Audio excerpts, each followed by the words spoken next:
Já aqui falámos da divulgação de ciência, já aqui falámos também de modelos preditivos, de células tumorais.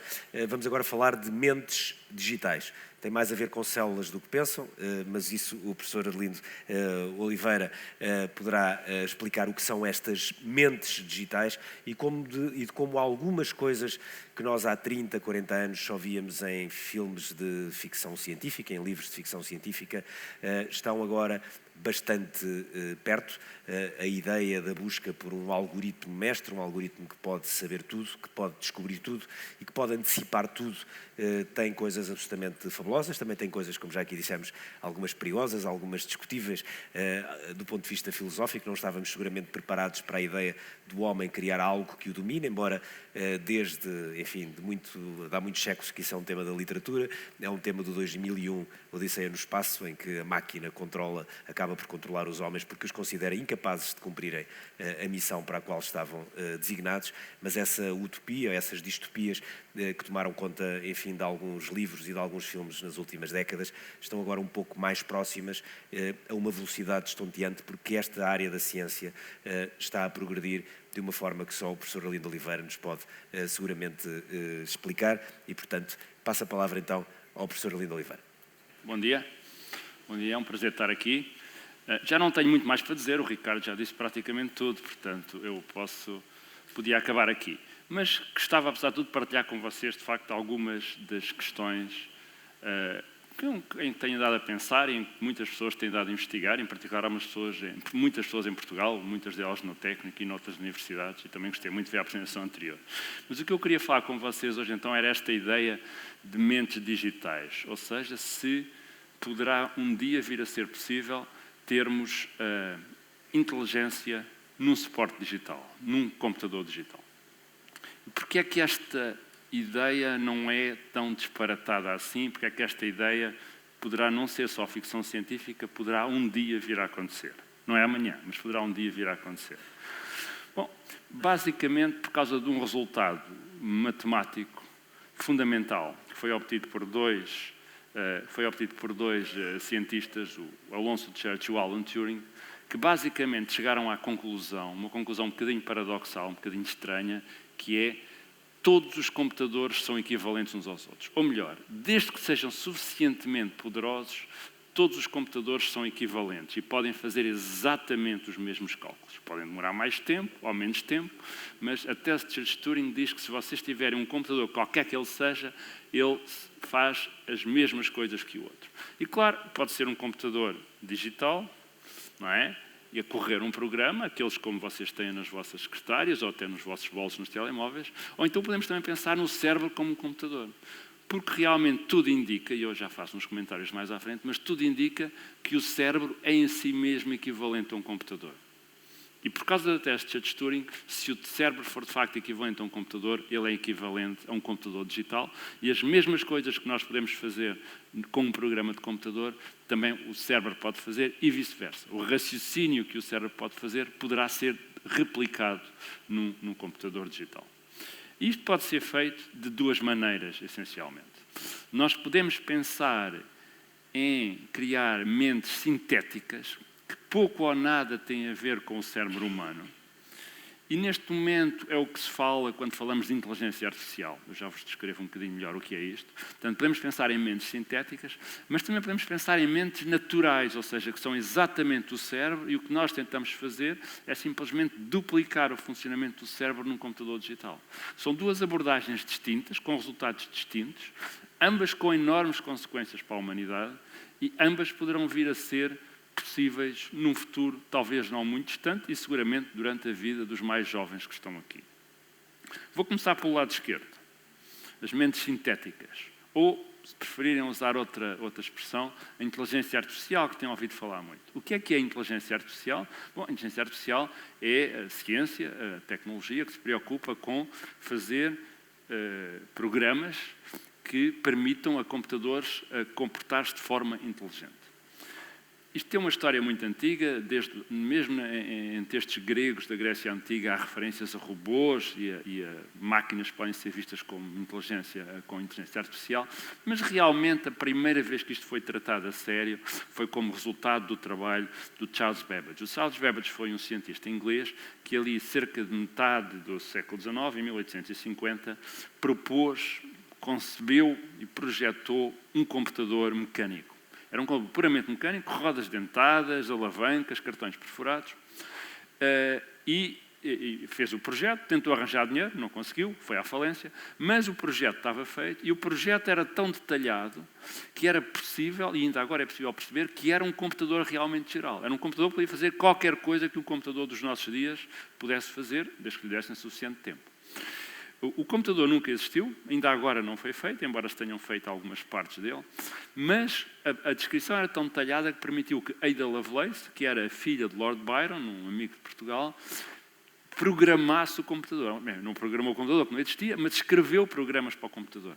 Numa tradução que ela fez de uma descrição em francês da máquina analítica, que é como se chamava o computador do Babbage, o texto, a descrição tinha 4 ou 5 páginas e ela acrescentou umas notas no fim do texto, umas 15 páginas de notas, onde ela não só escreveu os primeiros programas que alguma vez foram escritos, a primeira programadora foi uma mulher, para as meninas aqui, então tem uma longa história, como analisou uma série de outras questões. E uma das questões que ela analisou foi: podem os computadores ser criativos? Será que um computador pode criar alguma coisa? A resposta dela foi negativa. Ela concluiu que não, os computadores não podem criar nada porque só fazem aquilo que nós lhes damos para fazer e, portanto, nunca poderão criar nada.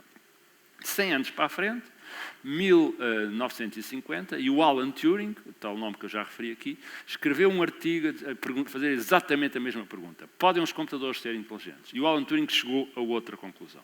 O Alan Turing chegou à conclusão: sim, podem, não há razão para um computador não ser tão inteligente como um ser humano, e em particular para passar o teste de Turing, que é um teste que ele inventou para determinar se um computador era inteligente, consiste, e vocês já devem ter ouvido falar, escondem um computador, escondem uma pessoa atrás de uma parede, falam com os dois através de um teclado, se não conseguirem distinguir qual é o computador, qual é a pessoa, é porque ele é inteligente. E o gênio do Turing foi em perceber que este teste impedia que nós decidíssemos olhando, percebendo qual é que é o computador. Bom, mas o que é a inteligência artificial realmente? Ouve-se falar muito. A inteligência artificial são muitas coisas e durante muito tempo pensou-se que a inteligência artificial era a nossa capacidade para manipular símbolos, para demonstrar teoremas, talvez para jogar xadrez, fazer assim coisas relativamente complicadas, resolver equações matemáticas. Mas realmente a parte mais importante da inteligência não é essa. A parte mais importante da inteligência é, de resto, uma parte que nós partilhamos com os animais. É a capacidade que eu tenho de estar aqui e ver que estão aí cadeiras, com pessoas sentadas nas cadeiras.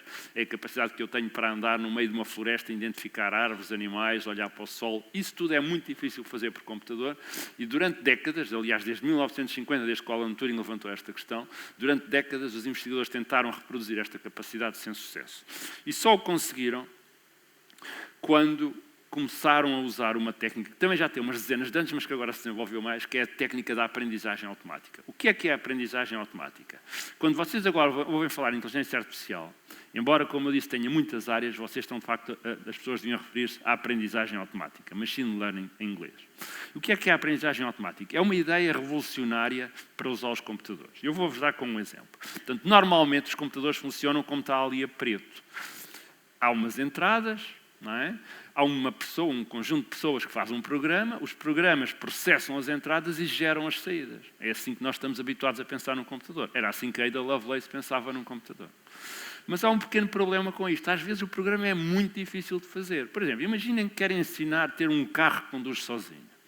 Bom, as entradas são fáceis. É uma câmara que está a olhar, não é, para a frente, 2 câmaras, talvez um radar, etc., um lidar. As saídas também são fáceis. Conduzir um carro é muito fácil. Conduzir um carro só precisam ter 2 números. É o ângulo do volante e a pressão no acelerador ou no travão.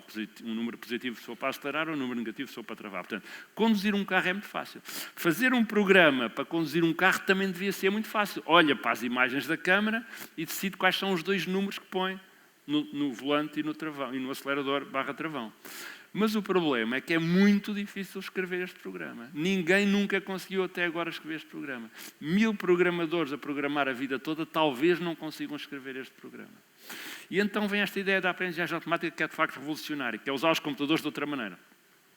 Quando se usa a aprendizagem automática, vocês dão ao computador a entrada e dão a saída que querem. E pedem ao computador, diz-me qual é o programa que transforma esta entrada nesta saída.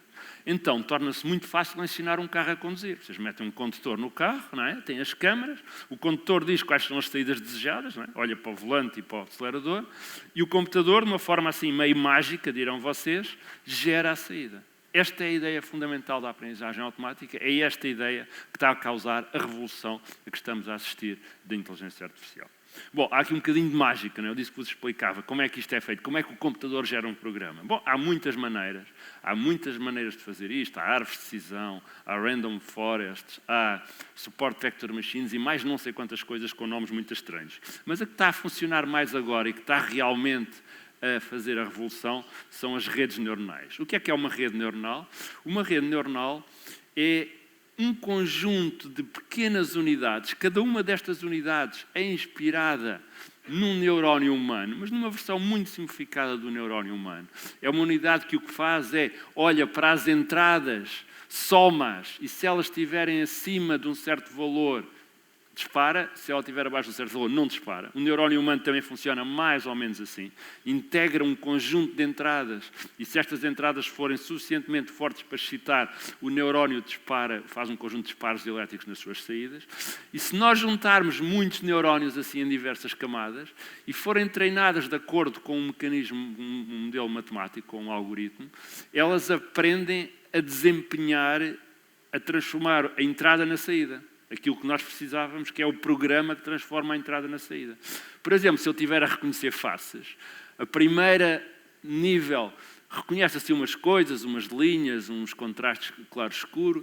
A segunda camada reconhece talvez uns olhos, combina aquelas coisas para dar uns olhos, umas orelhas, uns narizes, etc. A terceira camada reconhece já uma espécie de protótipos de faces e a última camada reconhece as pessoas. E é curioso, porque isto é também o que acontece em algumas zonas do cérebro que nós sabemos como funcionam, nomeadamente no córtex cerebral. O córtex cerebral, as primeiras camadas do córtex cerebral também fazem a identificação deste tipo de coisas, nas chamadas células simples, e depois de características mais complexas à medida que avançamos nas camadas sucessivas do córtex cerebral. Portanto, este mecanismo matemático de treino de uma rede neuronal permite que estas redes tenham um comportamento semelhante ao que os seres humanos têm enquanto processam imagens. E quando nós juntamos estas técnicas todas, aliás, juntas a mais uma técnica que se chama aprendizagem por reforço, que permite que eu só dê a saída desejada no fim de um processo, tal como uma criança que anda por um quarto e só ao fim é que chega um brinquedo, ou chega a comida, ou se queima no forno. Se eu juntar isso tudo, e agora vamos ver se isto funciona, porque os vídeos aqui têm dado alguma luta. Tá? Portanto, nós obtemos, não são ainda mentes sintéticas, as coisas estão longe de ser mentes digitais, mas já fazem coisas muito interessantes. Bom, do lado direito vocês veem um sistema que está a tentar aprender a balançar um pau, ok? Ele ao princípio vão ver, portanto aqui já aprendeu, aqui está a tentar, estão a ver, estão ali mais ou menos à balda a tentar, mas à medida que o treino vai avançando e que as redes neuronais são treinadas, ele aprende e agora vão ver que ele em menos de 2 segundos levanta aquilo e equilibra. E aprendeu isto sozinho.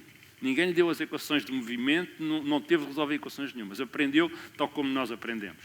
Embaixo à direita é um sistema, que é o Watson da IBM, que foi treinado para jogar um jogo em particular. É um jogo de perguntas e respostas, chama-se Jeopardy. O que é interessante é que o treino que foi usado permitiu-lhe fazer melhor do que os melhores jogadores no mundo nisto. Ele esmagou os melhores jogadores do mundo no Jeopardy. A IBM ainda agora se gaba deste enorme feito, embora, para dizer a verdade, houve muito trabalho para conseguir isto. Embaixo à esquerda vocês têm um carro a conduzir sozinho, que foi treinado, como eu vos disse, um carro que, com base arranca e, portanto, já podem comprar estes carros. Ainda não podem conduzir legalmente sem tirar as mãos do guiador, mas a maior parte das pessoas não põe as mãos no guiador, mas, enfim. Mas já podem comprar estes carros e cada quilómetro que guiam ficam melhores, porque estão a aprender. E até aprendem a conduzir no estilo do país onde estão e a conduzir no estilo da pessoa que guia. Portanto, aquele caso é um Tesla. O Tesla está permanentemente a aprender e a mandar para cima para os algoritmos de treino a maneira como vocês guiam, quem está a guiar o Tesla. Não é? E acima temos o que eu acho o resultado mais embora seja só um jogo, é o resultado que eu acho mais impressionante destas técnicas de aprendizagem automática. O jogo do Go é um jogo que tem milhares de anos, tem mais de 2000 anos, que é jogado muito na Ásia, há milhões de pessoas que jogam isso na Ásia, e houve uma empresa chamada DeepMind que programou um computador, que criou um programa que aprendeu a jogar Go. E aprendeu de duas maneiras. Da primeira vez, aprendeu a olhar para os jogos de muitos jogadores, de muitos campeões do mundo, e aprendeu o suficiente para bater o campeão do mundo, que era o Lee Sedol. Mas depois eles fizeram uma nova versão que aprendeu a jogar Go sem nunca olhar para um jogo jogado por seres humanos. Aprendeu simplesmente a jogar consigo mesmo. Jogou 30 milhões de jogos consigo mesmo. E neste processo, não só ficou muito melhor do que o campeão do mundo, ficou muito melhor do que o outro programa que chamava o AlphaGo, que ganhou a campeão do mundo, e descobriu coisas que a espécie humana em 2 milénios não tinha descoberto. Ainda agora andam a tentar perceber o tipo de estratégias que o AlphaGo Zero, que é como se chama, usou para bater estes sistemas. E isto é impressionante. Em 3 dias, que foi o que este sistema demorou a treinar, houve um computador que descobriu o conhecimento que a raça humana, que a espécie humana não conseguiu descobrir em 2 milénios. E, portanto, embora seja só um jogo, é bastante impressionante. Bom, mas eu disse-vos, e o meu tempo está a correr, eu disse-vos que havia outra maneira de fazer isto. E essa outra maneira era tentar duplicar o funcionamento do cérebro humano, que não é o que está a ser feito nos dias de hoje com a inteligência artificial, porque estes sistemas não são diretamente inspirados no cérebro humano. Bom, se nós quisermos duplicar o funcionamento do cérebro humano, temos primeiro de perguntar, será que um computador é suficientemente poderoso para duplicar o cérebro humano? E é giro que esta pergunta já foi feita há bastante tempo, foi feita em 1957 pelo John von Neumann, e o von Neumann fez a comparação de um cérebro, da capacidade computacional de um cérebro com a do computador. Nós ouvimos dizer que o cérebro é uma coisa bestial, muito mais poderosa que um computador. Mas vamos fazer as contas que o von Neumann fez em 1957, atualizei os dados dos computadores, que são agora muito mais rápidos do que eram há 60 anos atrás, não atualizei os dados do cérebro, que são muito parecidos com os cérebros de 1957. Portanto, um cérebro tem qualquer coisa como 10 elevado a 11 neurónios e provavelmente qualquer coisa na ordem das 10 elevado a 15 sinapses. Isto em português é qualquer coisa com 1000 bilhões de sinapses, mas é mais fácil a notação científica. E estas sinapses funcionam na ordem dos milissegundos. Se vocês considerarem que uma sinapse abrir ou fechar é uma operação elementar, um cérebro faz qualquer coisa como 10 elevado a 18, ou seja, um 1 seguido de 18 zeros operações por segundo, em que uma operação é uma sinapse a transmitir. Okay? Os computadores não usam sinapses. Pelo menos a maior parte deles, usam transistores. Os transistores fazem uma coisa muito parecida com as sinapses. As sinapses ligam 2 neurónios, os transistores ligam 2 fios e passam o sinal de um fio para o outro. Okay? Um processador moderno, por exemplo, estes que vocês têm nos vossos laptops, ou parecido com o que têm nos vossos telefones celulares, tem cerca de 1 bilhão de transistores. Tem muito menos transistores do que sinapses. Tem 1 milhão de vezes menos transistores do que sinapses. Mas os transistores funcionam muito mais rapidamente. Os transistores funcionam em nanosegundos. Portanto, se vocês fizerem a mesma conta, 1 bilhão de transistores a funcionar em nanosegundos, quer dizer que um processador destes também faz à volta de 10 elevado a 18 operações por segundo. E, portanto, o poder computacional de um CPU que vocês têm na vossa secretária é muito parecido com o do cérebro. Umas pessoas aqui estão-se a torcer um bocadinho, tenho a certeza, espera aí, porque as sinapses são mais complicadas que um transistor e os neurónios são umas coisas muito complicadas. Eu sei, mas os transistores também não são particularmente simples e, de qualquer maneira, estamos a falar aqui de ordens de grandeza. Não é? E, portanto, se nós tivéssemos o programa certo para correr num CPU, provavelmente conseguiríamos reproduzir o funcionamento do cérebro. E se não for num CPU, é em 10 também, isto é igual. Okay? Mas há um grande problema, é que eu não tenho o programa certo para correr no CPU. Eu não sei o que correr no CPU. Neste momento, se eu quiser simular o funcionamento do cérebro, a única alternativa que eu tenho é simular os modelos elétricos dos neurónios que eu conheço. Nós conhecemos os modelos elétricos dos neurónios e é possível simular redes de neurónios com dezenas, milhares, dezenas de milhares. Algumas simulações já foram com milhões de neurónios. Há modelos elétricos muito detalhados, mas para pequenas partes, para neurónios que foram devidamente caracterizados. Para um cérebro inteiro é muito difícil. Se eu quiser um cérebro inteiro, a coisa é um bocadinho mais complicada. Porque eu tinha de ter o esquema elétrico do cérebro, que não tenho. Posso tentar obtê-lo. Como é que posso fazer isso? Bom, posso tentar usar ressonância. Podem só desligar o som do computador, se for possível. A ressonância magnética dá-me estes esquemas globais do cérebro, muito bonitos, e que nos dizem quais partes é que estão ligadas a quais partes, mas não é suficientemente precisa para eu saber como é que cada neurónio está ligado a cada neurónio. A ressonância magnética só chega ali ao milímetro cúbico, mais ou menos, e não é suficiente, porque os neurónios são muito mais pequenos que isso. Se eu quiser ver mesmo como é que cada neurónio está ligado aos outros, eu tenho de fazer uma coisa diferente. Eu tenho de pegar num cérebro, tenho de cortá-lo às fatias, muito fininhas, não é? Cortar o cérebro todas as fatias, usar um microscópio eletrónico para olhar para estas fatias e usar todos estes milhões de fotografias que eu tiro para reproduzir a estrutura tridimensional do cérebro. É isso que estamos a ver ali. Portanto, isto é tomografia, a mesma que é usada nos hospitais.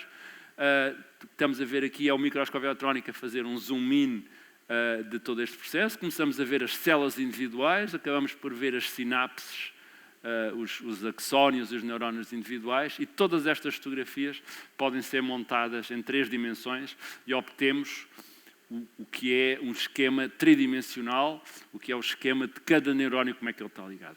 Isto é o primeiro passo para podermos conseguir simular uma parte do cérebro, uma pequena parte por enquanto, e há pessoas que têm feito isto.